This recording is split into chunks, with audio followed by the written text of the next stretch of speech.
down the rabbit hole of rock and roll's past, present, and future. It's Barstool Rockers with your hosts, Jim Finn and Dan Michaels. Have you seen the list yet? I have not looked at the complete list as of yet. We discussed it this morning, though. Hi, folks. How you doing? Welcome to the podcast. The list! Rock and Roll Hall of Fame inductees, nominees list came out last week. Who we agree on, who we don't agree on. Our usual annual gripe about who should not be inducted. Oh, yeah. Pat Benatar is on there. Of course, Judas Priest is on there. Lemmy, Motorhead on there. And then you have the ones that will inevitably get in this year who we don't think should be on there. Not in Jackson. the Rock and Roll Hall. No, exactly. Which brings us around to wings. We need wings at the Hall of Fame. They'll need like several pyramids. But anyway, yeah, the Hall of Fame is definitely a touchy subject, and we'll have to try to get our buddy Sal on the line and talk about that here before too long. He was a fun conversation when it came to the Hall of Fame. He seems to have a lot of insight. He has a lot of insight into it. Yeah, really broadened out the conversation. Yeah, that was a lot of fun with that one. But we do have a Hall of Famer with us today. In fact, a two-time Hall of Famer, and somebody many of us, I'm sure, you listened to as a child. I know I listened to as a child. His work with Journey, Santana is phenomenal. Mr. Gregg Rolie joined us on the podcast this morning. We got a brand new album, Sonic Ranch, the new studio album, your first in quite some time, Greg. What took you so long to finish this one? I got busy. It's that simple. In 2012, I had half of it done. Had to be reworked. My son help with the production to make it warmer and stuff like that, but it was recorded already, and then I got busy with Ringo for the last 7 years. I ended up doing Santana 4 a few years back, and then I did Journey Through Time with Neil Schon. I had to go back and learn 40 songs, one of them which I was going, God, what song is this one? You co-wrote it. It was on Evolution. It was so long ago I forgot. I mean, really. But that was a ball. But it was really, it was a lot of work, a lot of homework. And so when all that was done and the stage was clear to do this, then I finished this off. And glad it's out. Now, so many bands like to stick into one particular vibe, one particular pocket. Listening to this album, you are on a broad variety of styles here. Is that an intentional choice on your part, or do you just like a lot of different styles of music? Well, coming from doing Santana and then going to Journey, it's a widespread place, and then now I'm out playing with Ringo, and I'm doing Total material and Broken Wings from Richard Page and Todd Rundgren stuff, and now Average White Band, and there's just a ton of stuff, and so it becomes kind of this eclectic thing. I just okay, now I could do one of these, and I could do this, and I could try that, and if I like it, then we keep it, and if not, there's a bad idea I won't have again. Greg, you mentioned you worked in the studio on this new album with your son, Sean. What's that like? Do you ever pull rank, pull the father knows best card, or what was it like working in the studio with your son? No, it would be more like musician to producer. No, I disagree with you. And it doesn't happen often. We're kind of on the same page about the whole thing. And he put it to me, he goes, well, you're the one that taught me. I say, yeah, but you're the one that's teaching me now. I love the fact that I'm playing with young people, and younger than me. Of course, everybody's younger than me at this point. And taking lessons from their experiences and putting it to my own and trying to keep the spark alive of what I started to do when I was 22. It was surprising on here to see the label as Megaforce Records. They've always been associated with bands like Metallica. They seem to have been changing streams lately now and broadening their musical perspectives. Did they bring anything more intense to the table with their background in harder music?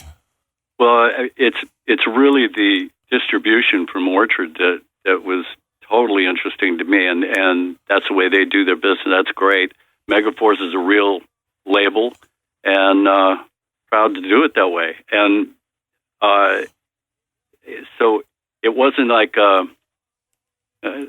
nobody sought each other out. It just happened. And Orchard actually was from Sony Red, I think it is, that Santana 4 came from. And so that was kind of the connection to those people. Well, you've been inducted into the Rock and Roll Hall of Fame twice now with Santana and Journey. You played that first historic Woodstock with Santana. What was that experience like? I can't remember. I was afraid to ask, but I figured, that proves you were there. You can't remember. That's the whole point. I do remember. Anyway, I love that answer though. If we played for a lot of large audiences, and so it wasn't a shock to me to do that, flying in there and looking down on 400,000, 500,000 people. I didn't know what that looked like from the air anyway. So it wasn't like, oh, that's scary or that's awesome. It was just, there they are. And then we played, and I stayed there and watched Sly Stone, who was fantastic. And then we drove out. And when we drove out of there, to get through 500,000 people, if we had driven in, I think I would have been frightened about the whole thing because it was amazing to get through all those people. As a two-time Hall of Famer, do you fully grasp what direction the Hall of Fame is trying to go in right now? I mean, to guys like Finn and I were more rock and rollers, and it seems with the new direction they're trying to broaden it and make it more friendly. Do you fully understand what they're up to, or do you just kind of sit there and go, yeah, enjoy it? Well, I do go, huh? But at the same time, music is an evolving thing. And I know there's a lot of rap artists that get in and all of that. And okay, it's about, did you make a difference and change something in the world?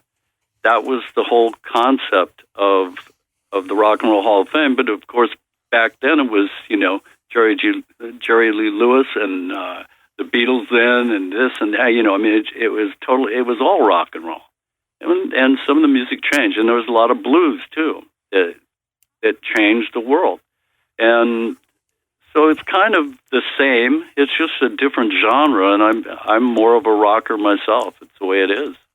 Speaking of changing the world, the first single from the album, What About Love, you found some inspiration from Ringo Starr. Can you tell us about how that song came about? Yeah, sure. His mantra has been peace and love for 50 years. It's the only way, is what he always says. It's the only way. It needs to change. Be alert. And so when we do sound checks, we play stuff and jam on the first, and I just came up with this thing, and we fooled around with it for a while, but it never went anywhere. And I went home and I found the bass line that I wanted to use, and then I wrote it. And What About Love is basically the same thing about peace and love. It's more like a question of, are you people listening? And the revolution with no solution, don't we need another point of view? It's really what it is. Because it's true. It's been going on for thousands of years. It's amazing. You've worked with a lot of folks along the way. How did it feel to reunite with Michael Shreve and work with Steve Lukather and Neil Schon again on this album? Well, Lukather has been... I really got to know Luke playing with Ringo.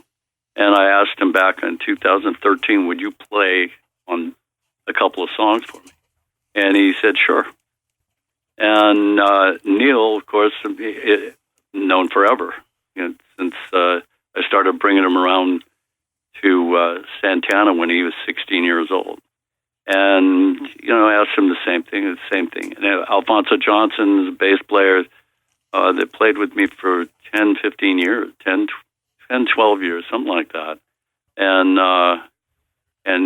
he did the same thing. And Ron Wixel, my drummer from the Gregg Rolie band, same thing.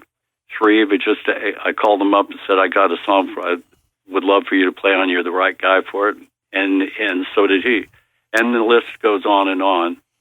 And they all did the same thing.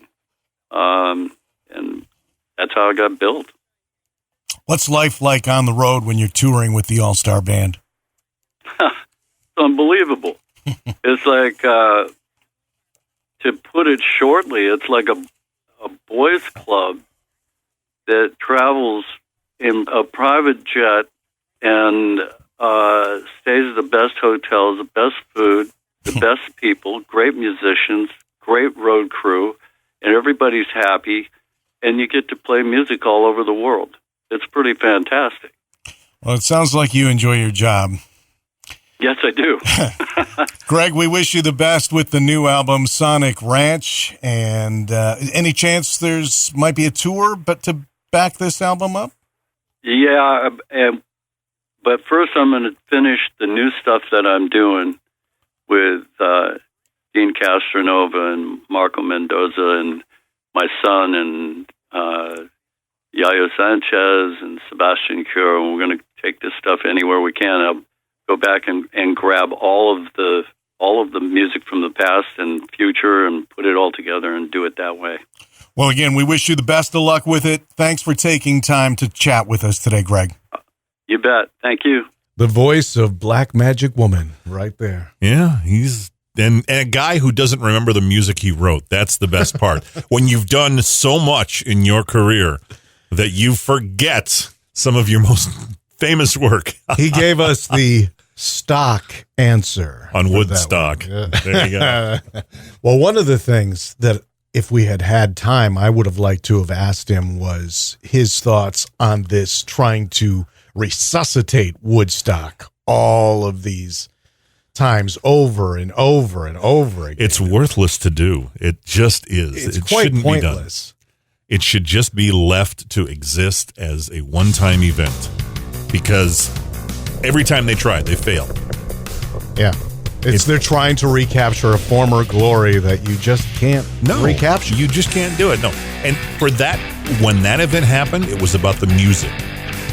It was done for the right reason. Every time since that they've tried to do it, it was about the money.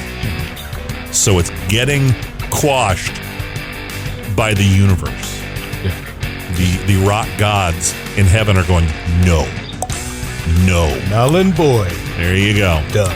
But I would like to ask Gregg also about the infamous Santana video. Remember when the early Santana videos we got, where all the time you get toward the end of the song and all of a sudden there'd be text on the screen? I always got a kick out of that. Hey, if you enjoy what we do on the podcast, it's called Barstool Rockers. Please give us your favorable rating and subscribe at the Apple Podcast platform or iTunes, whatever they call it these days, Spotify, and of course the iHeartRadio app. Because when you subscribe on iHeartRadio app and say nice things there, that keeps the mothership very, very happy with us. They like that. Yeah, every positive review helps new listeners find the show. And thanks to everybody who helps us with this, basically two people. Joe Kelly, our voice, he did that once, but we still thank him. And Anastasia Wisniewski, who created the music for us, the intro and the outro music. So if you know of somebody who may appreciate this, please share it with them. And if you want to find out more about us, the episodes, see what else we've done out there, there's a whole bunch of episodes. Visit the website, barstoolrockers.com. You can also shoot us an email. It's barstoolrockers@gmail.com. And visit our Facebook page or Twitter page. Everything, they're all Barstool Rockers. Until next time. I don't even know what that means. No one knows what it means, but it's provocative.